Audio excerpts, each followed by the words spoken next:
नमस्कार, सत्यदर्शन न्यूज मध्ये आपले स्वागत आहे. मी पायल शहा. एक नजर टाकूया आजच्या ठळक घडामोडीवर. आज बाजार उघडताच सोन्यात चांदीनं दिला धोका. सोने आणि चांदीच्या दरांनी आज शुक्रवारी ग्राहकांच्या आनंदावर विरजण पाडलंय. सकाळी देशांतर्गत वायदा बाजारात सोन्याच्या दरात वाढ झाली असून स्पॉट मागणीतील वाढ आणि इतर चलनांच्या तुलनेत डॉलरमधील घसरणीमुळे सराफा बाजारात खरेदी दिसून आली आहे. MCX वरील फेब्रुवारी वायदा सोन्याचा भाव 0.69% वाढून प्रति 10 ग्रॅम 1,36,742 रुपयांवर पोहोचला.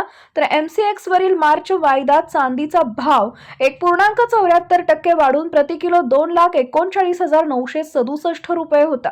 देशांतर्गत तसेच आंतरराष्ट्रीय बाजारात सोने आणि चांदीला लागलेली स्पॉट मागणी दिसून आली असून भारतात 24 कॅरेट सोन्याचा भाव 1,000 रुपयांपेक्षा जास्त वाढून प्रति 10 ग्रॅम 1,37,120 रुपये झाला. तर शुक्रवारी सकाळी चांदीचा भाव प्रति किलो 4,500 रुपयांपेक्षा जास्त वाढून 2,40,530 रुपयांवर पोहोचला. स्पॉट बाजारातील या मजबूत प्रवृत्तीचा MCX वरील वायदा किमतींवर परिणाम झाला.